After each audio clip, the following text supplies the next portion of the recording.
I am the president of Louisiana Recycling Coalition, and my day job is the executive director of Louisiana Beverage Association. So, but I am a volunteer position, and we have a number of other board members here.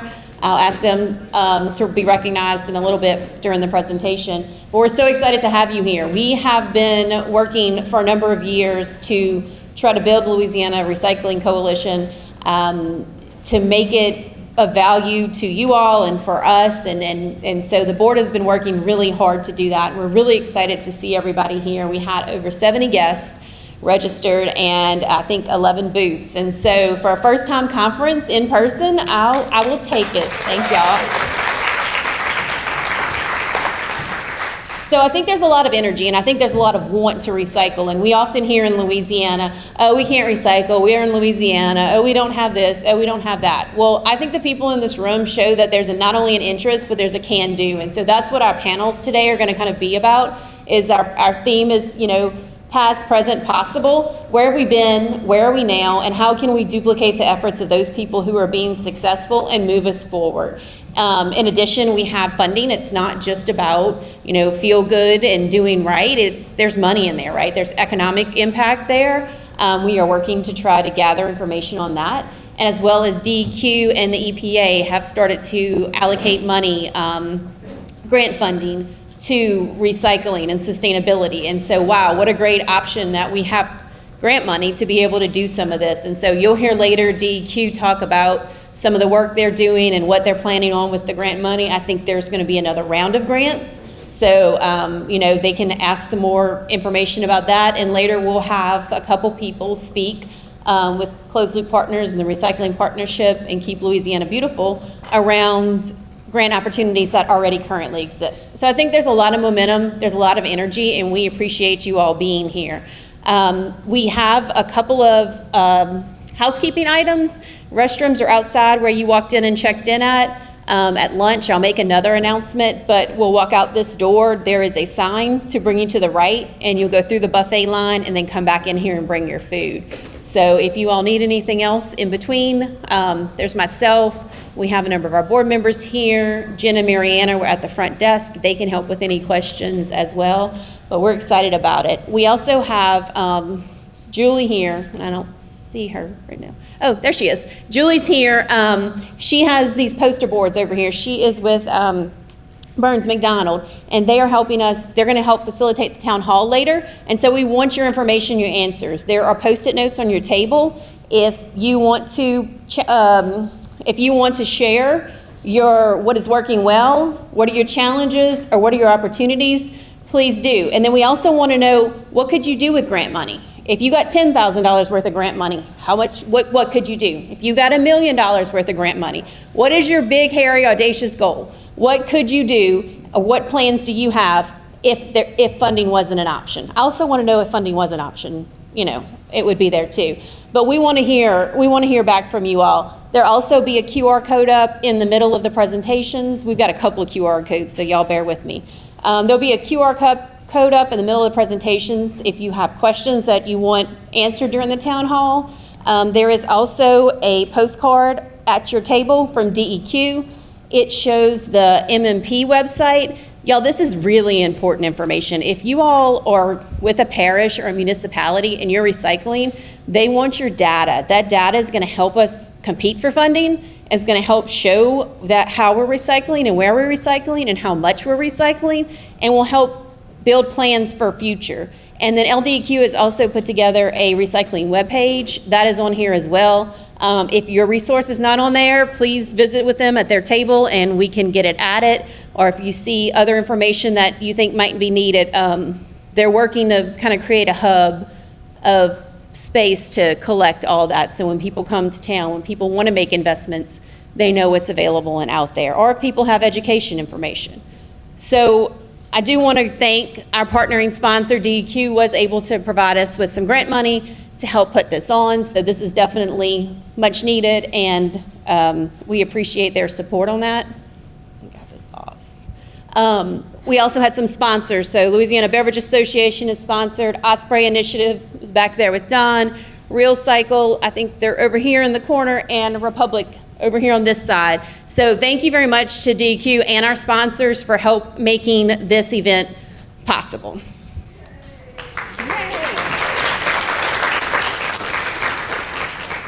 I hope you all know who LRC is, but if you don't, we're going to do a couple of slides and provide you some background. The mission is to improve recycling across our state, both in quantity and quality of material, through partnerships, education, and advocacy, and you'll see those themes continue through. Our 2026 work plan is to grow our membership, to create partners and sponsors, to continue to provide resources and content, whether it be webinars or in-person meetings, and one of our big, hairy, audacious goals has been to do an in-person meeting, and we are all here, so check. This is our board of directors. If everybody's in the room, I don't know if everybody's in here, but if y'all could please stand up. Obviously myself, Greg Guidros, I think Greg's in the back there. Charlotte wasn't able to join us. Ivy is hiding in the corner. Fran is back there. Don as well, and Michael. I don't know but there's Michael. And Stacy wasn't able to join us, but I think there's some people from West Monroe here today. So we're excited. We're expanding our board. If you're interested in serving, we definitely are very much a working board. So we are looking for people to work for free. And I know everybody's got lots of time in their hands, but we do have staff member Jen is back here in our corner. She has been part-time contract work with us since July and has been phenomenal.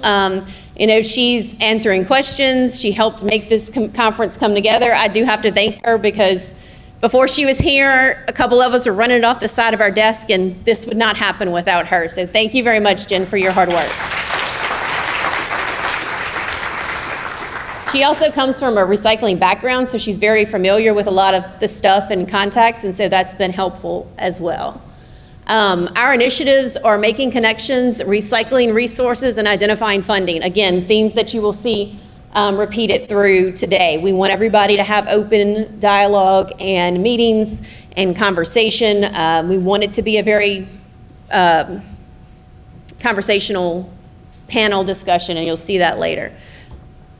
I wanted to share two reports in case you haven't seen it, and I know everybody was paying attention, so y'all know about this, but I'm going to say it anyway. There was a Senate concurrent resolution a couple years back, Senate Concurrent Resolution 13, which required DEQ to put a task force together to talk about recycling and how we could increase recycling in the state.